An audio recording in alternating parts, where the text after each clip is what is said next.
โอ้พี่น้องเอ้ยเบาบุญนำภูมิใจที่ไอ้เฟืองเพิ่นได้ซีนำพาพี่น้องพอตรงเรื่องเฮาเฮ็ดเวียกเฮ็ดงานจน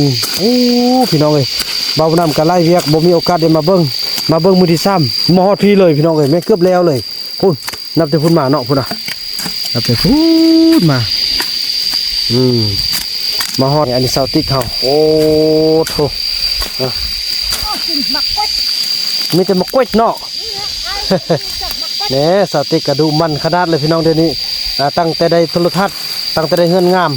เปลี่ยนไปเป็นคนละคนบ่าวบุญนำกาเอาบุญรอดให้เนาะแล้วก็พาออกไปซื้อของกินแล้วก็มาเบิ่งไอ้คุณเดี๋ยวผมเจ็บแอวแล้วหน่อยสูงหน่อยนี่เนาะคักโอ้เนาะนี่ไอ้ทรงเฮาสุดยอดโอ้เกือบบ่ทันเนาะเกิดได้อันนี้ชุดเราตัดหันป่าตัวมันแล้ววันนี้เลยโอ้บ่เลี้ยวบ่อันนู้ไปแต่งกินแรงไปอยู่หาบักคูนค่อยอยู่นี่สั่นก็สรุปมื้อแรกนี่โลซะน่ะขอบใจ FC ผู้มีน้ำใจแบ่งปันเหมือนฟ้าบันดาลให้สร้างรายการนี้มาช่วยเหลือคนทุกข์คนจนหรือคนด้อยกว่าด้วยแห่งศรัทธาบุญนำพาได้มาร่วมทาง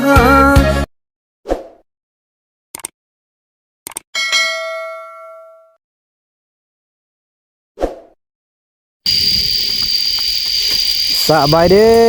ท่านผู้ชมพี่น้องเอ้ยโอ้ยพี่น้องเอ้ยดีใจเนาะก่อนอื่นก็ทักทายสบายดี FC ของบ่าวบุญนำกันเบิดสู่คู่สู่คนบ่ว่าสิอยู่ภายในหรือว่าอยู่ต่างประเทศกันพี่น้องเอ้ยดีใจที่ว่ามื้อนี้ได้เห็นพี่น้องพอตรงเรื่องเฮาออกให้งานคือว่ามื้อนี้ก็เป็นมื้อที่จักมื้อหลายมื้อที่3เนาะคือว่าการนำพาของไอ้เฟืองคือว่าโอ้พี่น้องเอ้ยบ่าวบุญนำภูมิใจที่ไอ้เฟืองเพิ่นได้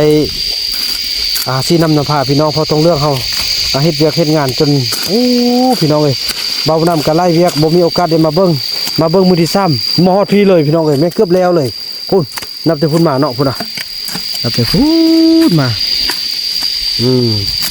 มาฮอดจุดนี้เลยการซีนำพาก็ถือว่าการแต่ละมื้อเนาะเพิ่นก็ซื้อนำโคกนำเป๊ปซี่อีหยังต่างเพิ่นจกเอาเงินเพิ่นซื้อเลี้ยงเองเลยพี่น้องป๊าดโธ่ใจใหญ่ใจสปอร์ตขนาดเลยให้ไอ้นุ่นขับไปซื้อทางนี้ติไอ้นั่นไอ้อันไปซื้อซะก็ไปทางนี้พี่กับบ่ไกลเนาะนี่บ้านเฮาอยู่นี่พี่น้องเอ้ยเนาะนี่ไอ้นุ่นปิดเพลงให้ได้ปิดเพลงให้ได้เพราะว่าอยากกินลิขสิทธิ์เนาะนี่ดีอกดีใจพี่น้องเอ้ยถ้าบ่มีไอ้เฟืองมานำพานี่ก็จักสิเกิดจังใดพี่น้องเนาะก็บ่ฮู้เลยนี่อันนี้เสาติ๊กเฮาโอ้โธ่มีแต่มะกวยเนาะเนี่ยเสาติ๊กกระดูมันขนาดเลยพี่น้องเดี๋ยวนี้ตั้งแต่ได้โทรทัศน์ตั้งแต่ได้เงินงามเปลี่ยนไปเป็นคนละคนบ่าวบุญนำกาเอาบุญรอดให้เนาะแล้วก็พาออกไปซื้อของกินแล้วก็มาเบิ่งบ่ได้มาเบิ่งจ้าคือแม่พี่น้องโอ้เห็นหน้าบักใหญ่นี่พี่น้องเขาไปโอ้มักกวยจริงบ่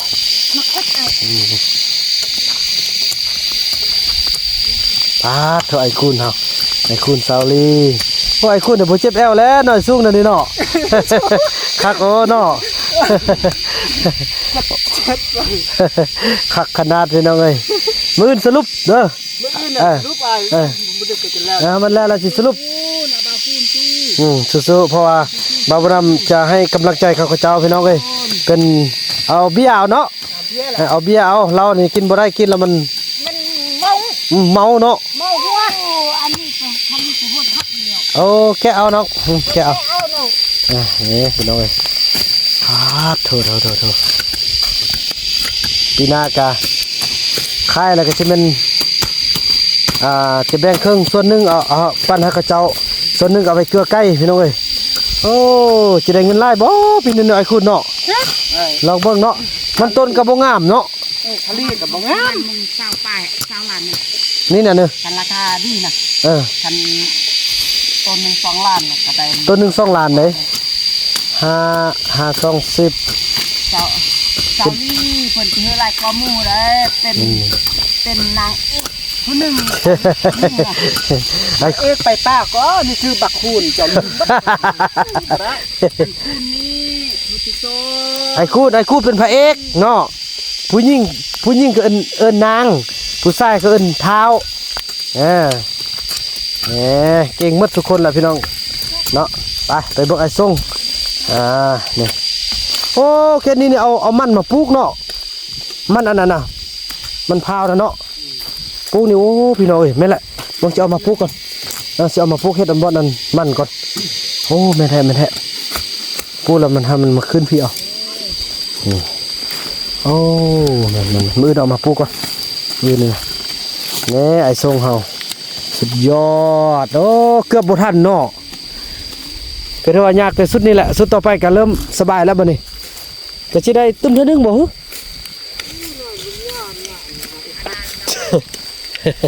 ไอ้นูนก็เฮ็ดมื่นกันแล้วเนาะน้องเนาะ พัดอื้อไรอันนี้ชุดเราพัดหัน ขึ้น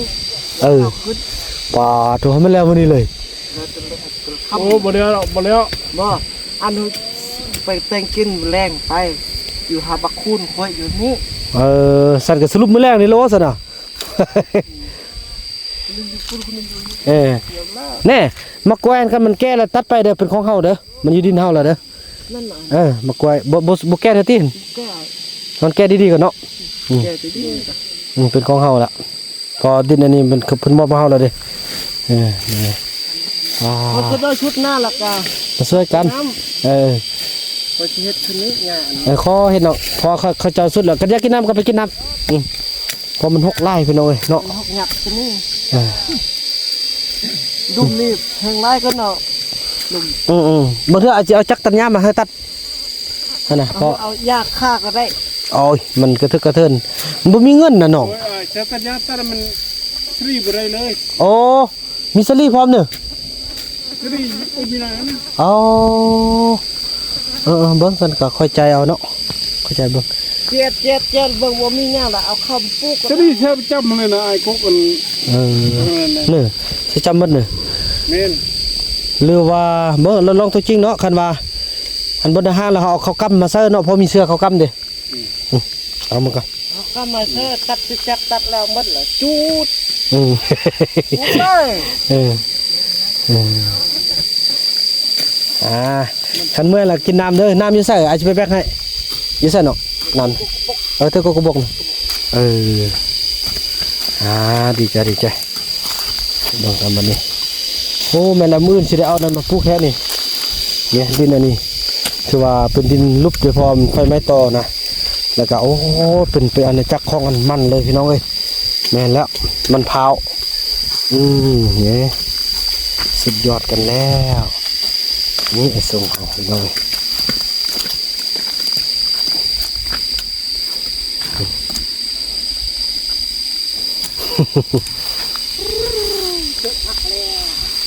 เจอพักมันบอก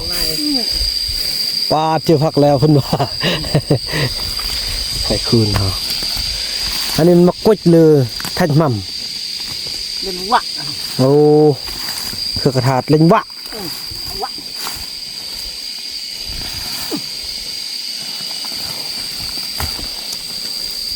เนี่ยแล้วเวียกเขากับบุมียังเฮ็ดแล้วบัดนี้มันยากแต่ช่วงที่เขามีเวียกนี่แหละ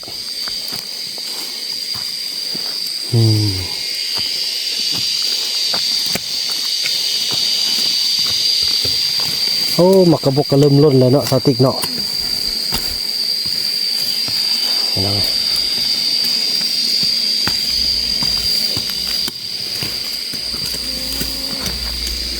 อยู่หันมีหมักแง่วก็อยู่หันน่ะจักล้นหมดเลยหรือยังเมื่อเดือนนี้แดงๆแล้วแม่นแหละ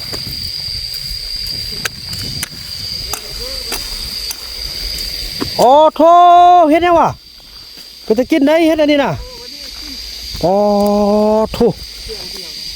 เฮ็ดใหญ่ขนาดบ่เนาะเฮ็ดบงเนาะ กินได้ กินได้โอ้หุ่นวะพี่น้องเอ้ยปอโธ่ เฮ็ดใหญ่ขนาด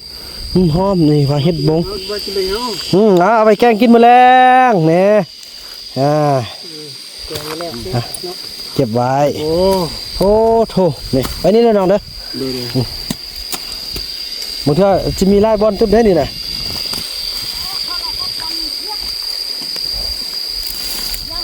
โถ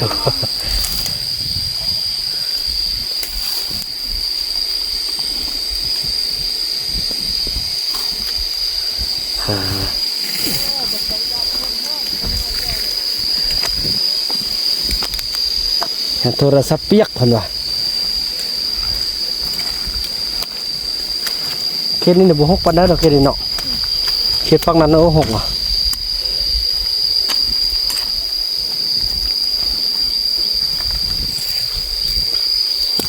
ไอ้เฟืองเฮาสังนี่เอาพามัดหัวสินี่เบิ่งสินึงคืออีพ่อคือพ่อบ้าบ่นำพี่น้องเอ้ยคือขนาดเลยเฮ็ดอันนี้น่ะพ่อบ้าบ่นำกันอันนี้แหละพี่น้องเอ้ยตอนนั้นสมัยยังอยู่นำแม่เขาบ้าบ่นำน่ะเนาะเฮ็ดให้เฮ็ดนานะเก่งอันนี้แหละนะพี่น้องเอ้ยโอ้โถ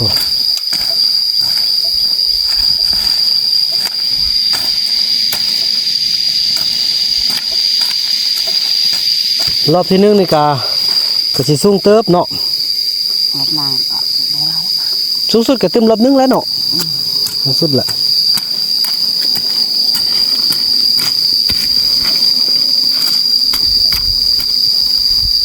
ป้ามากนะเป็นบักไล่พุ่นน่ะดอกมันน่ะพี่น้องบ่าวนำก็บ่เคยกินเขาว่ากินเราแซ่บได้พุ่นน่ะนี่ๆน่ะนี่กำลังดอกน่ะมักอักถือว่า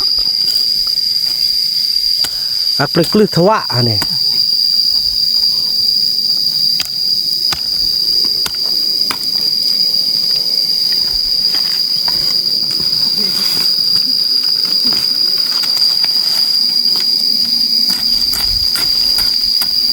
ถ้ามีผู้นำพาเขาก็เฮ็ดได้เนาะไอ้เนาะแต่จริงเขาก็บ่ได้ขาดนะเนาะมันเราเฮาบ่ตัดสินใจหันนะมีคนตัดสินใจคืออายพาเฮ็ดนี่ก็แล้วสิเห็นบ่3มือนึงมันสิเกือบแล้วนี่ ไปวางเขาก็ คอยลมคอยนั่นแหละโอ้อันนี้สุดยอดเก่งแล้วอ่ะอบรมเข้านี่แหละขอบใจไอ้หลายๆที่มาอยู่น้ำน้องปีหน้าเขากลับขึ้นกันว่าสิอยู่พี่กะเฮียหรือว่าอยากอยู่ในหมกส่งคันนี้อยู่ส่งแล้วก็ซอกตั้งเฮือนตึมแล้วคันว่าอยากอยู่บ้านก็อยู่บ้านครับแต่ไอ้ว่า 7 ปีเขา สิเนาะ คันเฮาสมมุติคันเฮาอยากไปเพิ่นหับไปพวกเพื่อนปากมันก็ได้มาอยู่ที่กัน เฮ็ดเวียกพี่เนาะเอามาหาเงิน อันนี้เป็นบอลหาเงินเฮาคือว่าคันไอเฮ็ดดีแบบนี้น่ะคือว่าฮอดย่ำมันฮอดพุ่นน่ะเพื่อนน่ะไอจะได้ไล่กว่าอันที่ว่าเฮาไล่เงินเดือนซะก่อนสมมุติเอาเดือนนี้เดือน3ล้านเนาะเราสิหาไอจ่ายเดือนละล้านเนาะก็แสดงว่ายังมีเงินเก็บอยู่เดือนละ2ล้านแม่นบ่มื้อนี้2ล้านเดือนปีหนึง12เดือนแม่นบ่2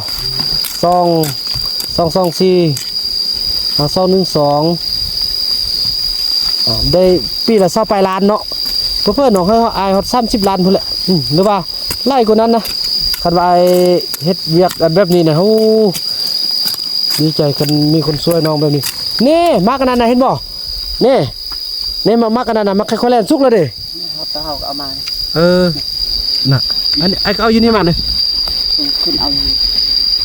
นี่พี่น้องได้กินมากมายแล้วโอ้โธ่เนี่ยเพิ่นก็เอามากินนี่ละเด้เนาะเดี๋ยวนี่ไปเบิ่งปีหน้านี่จะได้ตัดทางดุดตัดทางเอาเขตแดนเข้ามาเป็นแต่พุ่นเลยสิพาไปเบิ่งแดนโอ้เบิ่งตัวบ่สุกอย่าพาเอามาเด้อนี่พี่น้องนี่เอาที่ตัวมันสุกอยู่นี่โอ้คือเห็นตอนเฮาไปนำเอาเข้าบักยงเนาะ เอาตัวนั้นที่บ้านนี่ นี่เฮาแล้วเป็นยาแล้วครับผมมีอันนั้นครับไปหาเงินป่า นั่นล่ะ ไปหาเงินป่าได้ไร เติมเงินอันนี้ได้ เพิ่น พาเขาไปไปหาเงินแต่ว่าให้เขาเงินเขาก็ไปเขาเป็นอัมปาตอนนี้เขาก็พักมา เนาะไอ้ ไอ้เฟืองเพิ่นเป็นห่วงบาวบุญนำเห็นในการบริหารพี่น้องเอ้ยก็เริ่มก็ถือว่าอยากได้เงินได้คำมาบริหารนี่แหละเพิ่นว่าจะส่วนไปเฮ็ดคลิปสร้างห้องสร้างเฮือนเนาะคลิปหากินเอาตัวรอดอยู่ในป่าพี่น้องเอ้ยเดี๋ยวได้เบิ่งในคลิปต่อไปพอตรงเรื่องเฮาก็เริ่มโอเคแล้วก็จะแม่นมอบให้ทางซ่องซ้ำห้องแล้วก็ซ่องนกน้อยบ้านนาหันพี่น้องเป็นคนที่ว่าจัดการเนาะแต่บาวบุญนำกับไอ้เฟืองผมโดยผู้ชายกับซีเมนคุณละไปใช้ชีวิตอยู่ในป่าพี่น้องเอ้ยไปเบิ่งเฮ็ดแบบอันซ่องอันโจโซเนาะได้ยินข่าวว่าทางซ่องโจโซไทยปีนี้บ่เทื่อสิมาได้พี่น้องสิมายามเลยเนาะเพราะเสี่ยวของอันบาวบุญนำที่มานี่เป็นทีมงานของเพิ่นนี่พี่น้องเอ้ยเพิ่นจะพามายามอีกครั้งพี่น้องที่ว่าเซียวเกตนะพี่น้องส่วนพอมงหั่นน่ะเพิ่นเป็นทีมงานเดียวกันเนาะเพิ่นว่าสิส่วนมาหาพอตรงเรื่องแล้วก็จะเข้าป่าได้พี่น้องเอ้ยโอ้ ไปครับบ่มีเงินเฮาก็คือเขาพลา10มา เขาก็ซื้อของกิน ก็ช่วยเฮาก็ดี ไปครับเขาก็ได้เรียนแต่พอปีเขาปีนั้นไปนี่นะที่เขาอยากซื้อยังเขาซื้อเนาะ แม่นแหละก่อนสิไป แล้ววันนี้เวลาเขาไปเขาก็สิให้อันพอวันมาฮับเอาเฮาเติมน้ำมันรถให้เราเราส่งพอท่านก็ย่างขึ้น เขาคือเขาพลาสิเขาอยากซื้อยังเขาซื้อรถซื้อยาสูบอันนี้อ่านไปคันว่าเขาอยากเอายาสูบเขาก็ซื้อยาสูบเขาเป็นตุ๊ดไปปัดสุดท้ายเขาเงินเขาไปเฮ็ดมันว่าก่อนนะ แม่น เพิ่นเบิ่งเพิ่นออกพี่น้องเอ้ยเพิ่นฮู้ล่วงหน้าเลยว่าเฮาไปเฮ็ดคลิปชายหากินอยู่ในป่าจะยอดวิวจะขึ้นคนติดตามจะพุ่งพี่น้องเนาะเพราะว่าซุมื้อนี้มันว่าเรื่องใช้ชีวิตในป่าผู้ใดก็เพื่อเป็นตัวแทนให้บางคนบ่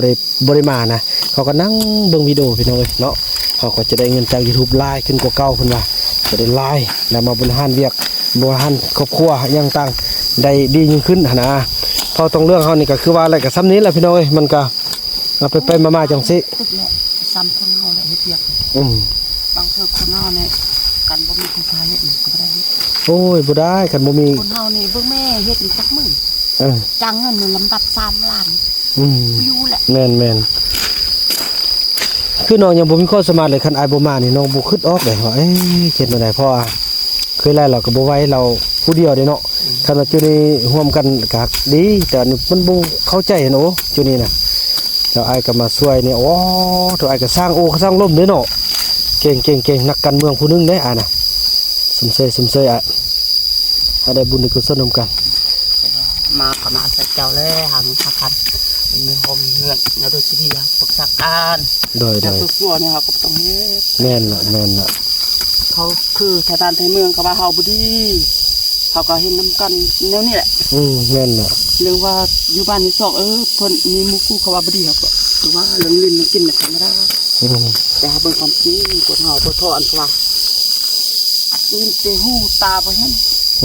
แม่น ว่าจริงเลยเขาคือนั่นนี่บางคน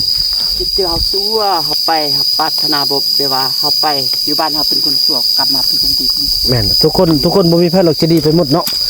มันก็ผ่านมาจากซั่วๆแหละแต่ว่าเฮามีเวลาแล้วก็อยู่ซอยความชั่วนั้นกลับคืนมาครอบง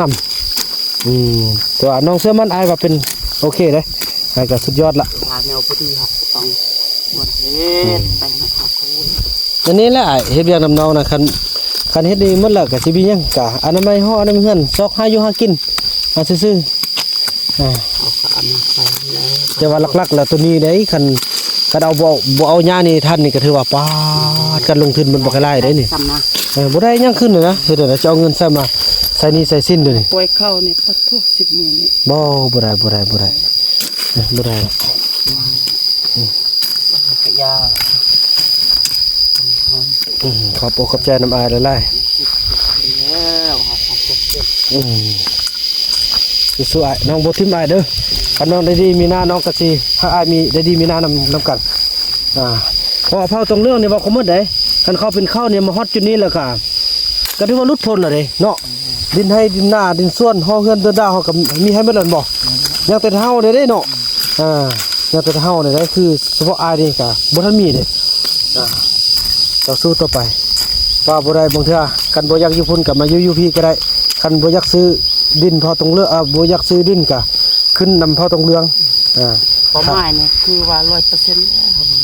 สิมาอยู่พี่นะโอ้ดีใจคันแน่คันบ่อยากซื้อกะน้องจิแลนสมุนครัวขึ้นกับพ่อตรงเรื่องนี้ อยากได้บ่ได้อากะจะตั้งเอาเรื่องตั้งเฮือนนะน้องสิตั้งให้ดอกคันเอาหาเงินคลิปเฮ็ดนั่นได้หลายเฮาก็เป็นของอายเลยตั้งให้อายผู้เดียวเลยนะเป็นทรงเฮือนโมเดิร์นบ่เฮือนมันยังบ่ตัวจริงเนาะพี่น้องสาธุ แต่มันตั้งเฮาก็ตั้งเฮาเฮ็ดได้ปะ โอ้บ่คันเฮามีเงินแล้วสมัยนั้นเฮาบ่ทางงมดอกมีแต่ว่ามักแบบได้แล้วก็บ่เฮาถือว่าอายเป็นนักแสดงสิอายเป็นผู้หาเงินให้น้องแล้วเด้คันน้องว่าโอ้อายบ่ทางงมแล้วงมมันก็เมื่อยเฮาเอานี่สร้างมาเฮ็ดเรียบร้อยแล้วก็จ่ายเงินให้เขาต่อไปนี่สิจัดการเฮือนพาเฮือนมันแต่งอยู่ขอกินเฮือนพาเฮือนมันได้บัดนี้บ่ได้งมกันคืนนี้แหละแต่ว่าเฮาจะบ่ทิ่มผู้เฒ่าหั่นผู้เฒ่ามันคือว่ามันที่ยังบ่ได้แล้วช่วยเอาบุญเอาแหละอันนั้นก็ได้เฮากินครับได้ก็เฮาคิดว่ามีผู้เฒ่าอยู่นำได้แบ่งไว้ถ้วยนึงเนาะสมมุติว่าเด้อน้องสิแบ่งนี่พอเฒ่าจันอาจจะได้รับผิดชอบอยู่ทางนั้นนะแล้วเขาจุเคยนี่ทางนี้ก็สิแม่นแม่เฒ่ามีกับแม่เฒ่าบุแม่เฒ่าอันแพทย์หั่นเท่านั้นแหละการนั้นก็ควรกินเงินพาเงินมันโอ้อ้ายอันนี้บ่มีทอกให้นึโอ้เบิ่งเอาไปแข่งกินก่อนนี่พี่น้องเอ้ยปอโถปอกคักไอ้เคยกินบ่นี่พี่น้องนี่แม่ผักไห้เนาะโอ้พี่แกงกินได้อาหารแรงแล้วพี่น้องเอ้ยนี่แหละจะให้ใส่พี่น้องมีที่ว่าสุกทอบานเฮาพี่น้องเอ้ยเนาะผักไห้พี่น้องเอ้ยเนาะหอยแกงทางฝั่งไทยเขามีบ่พี่น้องก็เคยกินบ่คอมเมนต์มาเด้อเนาะสาธิตเพิ่นก็พักผ่อนกินน้ำกินได้แล้วโอ้เฮ็ดได้ตื้มบ่ได้เพิ่มบ่เฮ็ดน่ะเอานะกลับไปกินหรอกไปเอา บ่อันเขาจะเอาไปแกงก่อนได้แล้วเอาไปแกงหมดเลย คนไล่พวกกินเนาะ ฮิเธอสาธิตคอยนี่จะเวิร์กบุญรอดนี่รับดีเนาะเฮาก้อมเนาะตบกลปอกๆหลับ ไอ้พ่อไปตลาดไปซื้อเพื่อนซื้อขนมหักก่อทำไมกันเฮ็ดที่ โดยโอ้สมัยนะโอ้เฮ็ดเวียกบ่ไกลเก่งหุ่นมักนั่นน่ะมักอันไข่ข้าวแล่นนะโดยส้มพันสุกดีเนาะนี่คือซอรี่โอ้ยอะไรดีถ้าไอ้คิดมันก็เฮิมดึงเอาใครได้เนาะนี่ชิบเอวมันพักคมนี่หน่อยหน่อยได้ตื้มบ่อันนั่นน่ะอันนี้ก็เฮ็ดน่ะได้ตื้มน่ะได้ซ้ำเก่าเด้โถน้องเอ้ยดีใจคันแม่นอันกินนี่เลือกกินเนาะผักเนาะพักเลยกินกับบ่บัดนี่นะ ลายโพดเนาะตึบโพดโอ้ปันควายมดบ่พักผ่อนในก่อนบ่ได้พักผ่อนจากบาทไปกินน้ำกินไหนก่อน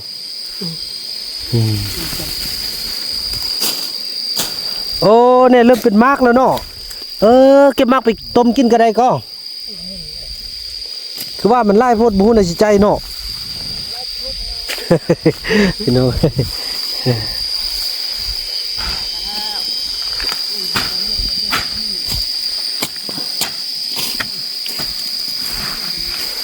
ไปพักผ่อนอยู่ห้องก่อนเดินฮอนแล้วถือว่านั่นเลยพี่น้องคลิปนี้บ่าวนำขออนุญาตจบคลิปจะสั้นอีกก่อนเนาะดีใจที่ทุกท่านเพื่อทุกคนได้เอ็ดให้ทุกท่านประทับใจพี่น้อยมันนึงเอาลกได้เลยเนาะคลิปนี้บ่าวนำขออนุญาตกล่าวคำว่าสบายดี